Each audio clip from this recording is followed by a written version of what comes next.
ஓம் சாய்ராம். சாய்பாபா செய்த தொடர் அற்புதங்கள தான் பார்க்க போறோம். ஒரு சாய்ராம் வீட்ல சாய்பாபா தொடர்ந்து அற்புதங்களா செஞ்சிருக்காங்க. நெறைய பேர் வீட்ல சாய்பாபா அடுத்தடுத்து அற்புதங்கள் செஞ்சுட்டே இருப்பாங்க. ஆனா இது பார்த்தீங்கன்னா, ரொம்ப முக்கியமான விஷயம். ரொம்ப ரொம்ப முக்கியமா தேவைப்பட்ட ஒரு விஷயம் பாபா அழகா செஞ்சு குடுத்துருக்காங்க.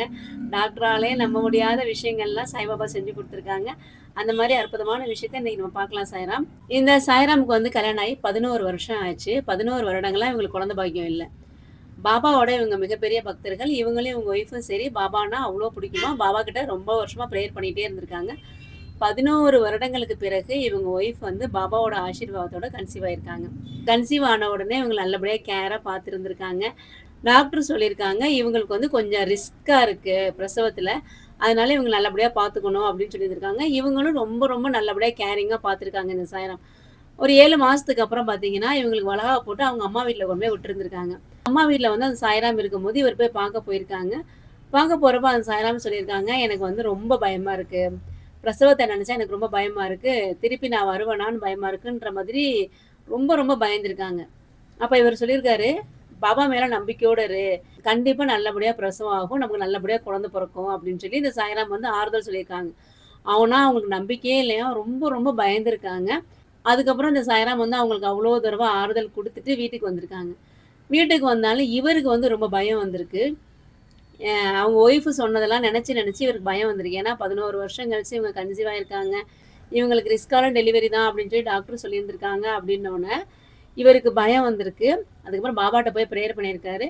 அந்த நேரத்துல இவருக்கு வந்து சாய் லீலா மேகசின்லேருந்து உதியோட அற்புதம் வந்து கண்ல பட்டிருக்கு. உதியோட அற்புதங்கள் படிக்க ஆரம்பிச்சிருக்காங்க. அதுல வந்து ஒரு அத்தியாயத்துல பார்த்தீங்கன்னா, ஒருத்தவங்களுக்கு பிரசவம் ஆக போறப்போ ரொம்ப ரொம்ப கஷ்டப்பட்டுட்டு இருந்திருக்காங்க. அந்த நேரத்துல சாய்பாபாவோட உதி வந்து அவங்களுக்கு குடுத்த உடனே அவங்களுக்கு வந்து சுகப்பிரசவம் ஆயிருக்கு அப்படின்னு சொல்லி அதுல படிச்சிருக்காங்க.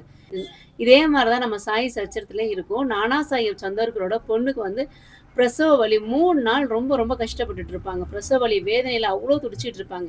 பாபா ஒரு மிகப்பெரிய அற்புதம் செஞ்சு அவங்களுக்கு உதிய குடுத்து விட்டு, அவங்க அந்த உதிய சாப்பிட்ட உடனே அவங்களுக்கு சுகப்பிரசவம் ஆகும் அப்படின்னு சொல்லி நம்ம சாய் சச்சரித்திலே படிச்சிருப்போம். அதே மிராக்கிள தான் இவங்க வந்து சாய்லீலா மேகசின்லயும் படிச்சிருந்திருக்காங்க. இவங்க உடனே என்ன பண்ணியிருக்காங்கன்னா, உதிய வந்து ஒய்ஃப்க்கு வந்து அனுப்பிச்சு வச்சிருக்காங்க. அந்த உதிய வந்து டெய்லி நீ குடிக்கணும் அப்படின்னு சொல்லி அனுப்பிச்சு வச்சிருக்காங்க. அவங்க ஒய்ஃபும் பார்த்தீங்கன்னா, டெய்லியும் அந்த உதிய வந்து எடுத்துக்க ஆரம்பிச்சிருக்காங்க. கிட்டத்தட்ட 2 மாசம். வளகாப்பு முடிஞ்சு 2 மாசம் வந்து இந்த உதிய வந்து அவங்க எடுத்துட்டே இருந்திருக்காங்க. திடீர்னு ஒரு நாள் பார்த்தீங்கன்னா, பிரசவ வலி ஏற்பட்டிருக்கு. பிரசவ வலியில ஹாஸ்பிட்டல்ல கொண்டு போய் அட்மிட் பண்ணியிருந்திருக்காங்க. அட்மிட் பண்ண உடனே அவங்க சொல்லியிருந்திருக்காங்க, "குழந்தை வந்து நாளைக்கு தான் பொறக்கும். இன்னைக்கு பொறக்க வாய்ப்பில்ல. இன்னைக்கு வந்து நீங்க அட்மிஷன் போட்டுருங்க" அப்படின்ருக்காங்க. நார்மல் டெலிவரி நாளைக்கு தான் ஆகும் அப்படின்ருக்காங்க. இவங்க ஒய்ஃப்க்கு வந்து ரொம்ப பயம் வந்துருச்சு. ரொம்ப பயம் வந்தோனே, ஆனா வலியில இவங்க துடிச்சுக்கிட்டே இருக்காங்க. ஆனா டாக்டர் சொல்றாங்க, "நாளைக்கு தான் பிரசவம் ஆகும். இன்னைக்கு வந்து பிரசவம் ஆகாது. நார்மல் டெலிவரி நாளைக்கு தான் வாய்ப்பு இருக்கு" அப்படின்ற மாரி சொல்றாங்க. இவங்களுக்கு வலியில துடிச்சுக்கிட்டே இருக்காங்களாம். அப்ப இவங்க என்ன சொல்லியிருக்காங்க, "எனக்கு வந்து இன்னைக்கே எனக்கு ஆப்பரேஷன் பண்ண சொல்லுங்க டாக்டர்ட்ட சொல்லி" அப்படின்னு சொல்லியிருந்திருக்காங்க. டாக்டர் சொல்லியிருக்காங்க, "இல்ல வேண்டாம். நாளைக்கே உங்களுக்கு நார்மல் டெலிவரி கூட ஆயிடும். அதனால நீங்க இந்த வலிய பொறுத்துக்கோங்க. நாளைக்கு நார்மல் டெலிவரியே ஆயிடும் உங்களுக்கு" அப்படின்ருக்காங்க. ஆனா இவங்க சொல்லியிருக்காங்க, "எனக்கு இன்னைக்கே ஆப்பரேஷன் பண்ணி இந்த குழந்தைய எடுத்துருங்க" அப்படின்ற மாதிரி இவங்க சொல்லியிருந்திருக்காங்க. அப்போ உடனே என்ன பண்ணியிருக்காங்க, உதிய வந்து தண்ணீல கலந்து குடிச்ச உடனே, வலி இன்னும் ஜாஸ்தியாக ஆரம்பிச்சிருக்கு. வலி இன்னும் ஜாஸ்தி ஆகுன உடனே, நார்மல் டெலிவரி அந்த நேரத்துல அவங்களுக்கு ஆயிருந்திருக்கு. ரொம்ப பெரிய அற்புதம். நாளைக்கு தான் பொறக்க போகுது. நாளைக்கு தான் நார்மல் டெலிவரி ஆக வாய்ப்பு இருக்கு அப்படின்னு டாக்டர் சொல்லியிருக்காங்க. இவங்க இன்னைக்கு ஆப்பரேஷன் பண்ணி என் குழந்தைய எடுத்துருங்க அப்படின்னு சொல்லியிருக்காங்க. உதிய வந்து சாப்ட்டுருக்காங்க. சாப்பிட்ட உடனே வலி ஜாஸ்தியாயி, உடனே குழந்தை பொறந்துருச்சாமா. கொஞ்ச நேரத்திலே அந்த வலியிலே அந்த குழந்தை பொறந்துருச்சு அப்படின்னு சொல்லியிருக்காங்க.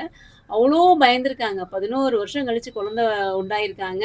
அதுவும் குழந்தை வந்து ரிஸ்க்கு அப்படின்னு டாக்டர் சொல்லி கூட, பாபாவோட பிளெஸிங்ஸ்ல பாபா மிகப்பெரிய அற்புதம் பண்ணி, அந்த உதியோட அற்புதத்தினால அந்த குழந்தை ரொம்ப ரொம்ப நல்லபடியா ஆரோக்கியமா பொறந்திருக்காங்க. ரொம்ப ரொம்ப சந்தோஷமா அந்த ஆண் குழந்தைக்கு வந்து சாய்பாபாவோட பேர் தான் அவங்க வச்சிருக்கேன் அப்படின்னு சொன்னாங்க.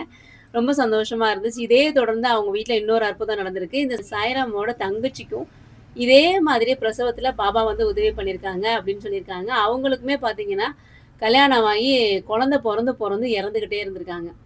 குழந்தை பொறந்து பொறந்து இறந்துகிட்டே இருந்தவுடனே இவங்களுக்கு வந்து குழந்தை பாக்கியம் இல்ல அப்படின்ற மாரி டாக்டர் சொல்லியிருந்திருக்காங்க. ஆனா, இவங்க வந்து பாபா மேல ரொம்ப நம்பிக்கையோட, என் தங்கச்சிக்கு வந்து கண்டிப்பா குழந்தை பொறக்கும் அப்படின்னு சொல்லி பாபாவோட உதிய வந்து அவங்களுக்கு குடுத்துருந்துருக்காங்க. பாபாவோட ஊதியெல்லாம் அவங்க குடிச்சு, அவங்க ட்ரீட்மெண்ட்லாம் போன உடனே அவங்க கன்சீவ் ஆயிருந்திருக்காங்க. கன்சீவ் ஆனவங்களுக்கு வந்து பாபாவோட ஆசீர்வாதத்தோட இப்ப அவங்களுக்கும் அழகான ஒரு பையன் பொறந்திருக்காங்க அப்படின்னு சொல்லியிருக்காங்க. இவங்க ஒய்ஃபையும் பாபா தான் காப்பாத்திருக்காங்க. அந்த உதி கொடுத்த உடனே நார்மல் டெலிவரில அழகான ஒரு பையன் பொறந்திருக்காங்க. அதே மாதிரி இவங்க தங்கச்சிக்கும் குழந்தைங்க பொறந்து பொறந்து இறந்து, குழந்தையே பொறக்காது அப்படின்ற சூழ்நிலையில, பாபாவோட அந்த உதிய சாப்பிட்ட உடனே அவங்களுக்கு குழந்தை உண்டாகி, இப்ப அவங்களுக்கு அழகான ஒரு பையன் பொறந்திருக்காங்களாம். இத இந்த சாய்ராம் வந்து நம்ம கூட ஷேர் பண்ணியிருக்காங்க. இதுதான் நம்ம சாய்பாபா. நான் அடிக்கடி சொல்ற மாதிரி சாய்பாபாவ நம்புனோம் அப்படின்னா, எப்படியாப்பட்ட இக்கட்டான சூழ்நிலையா இருந்தாலும், பாபா நமக்கு உதவி பண்ணுவாங்க. எந்த ரூபத்திலயும் உதவி பண்ணுவாங்க. உங்களுக்கு ஏதாவது மனசு கஷ்டமா இருந்தா, பாபாவுக்கு முன்னாடி உட்காந்து பாபா கிட்ட பேசுங்க. பாபா உங்க கூட பேசுவாங்க. பாபாவோட உதிய எடுத்து சாப்பிடுங்க. பாபாவோட உதிய தண்ணீல கலந்து டெய்லி எடுத்துக்கோங்க. அத்தன பிரச்சனையுமே பாபா சீக்கிரமா சரி பண்ணி குடுத்துருவாங்க. உங்களுக்கு இந்த மாதிரி அற்புதங்கள் நடந்திருக்கு. மத்தவங்க தெரிஞ்சுக்கணும்னு ஆசைப்பட்டீங்கன்னா, இந்த நம்பருக்கு வாட்ஸ்அப் பண்ணுங்க சாய்ராம். உங்களுக்கு நடந்த அற்புதங்களையும் மத்தவங்களுக்கு நம்ம ஷேர் பண்ணலாம். பாபாவை நம்புவோம். பாபாவுடன் இணைந்திருப்போம். நல்லதே நடக்கும். ஓம் சாய்ராம்.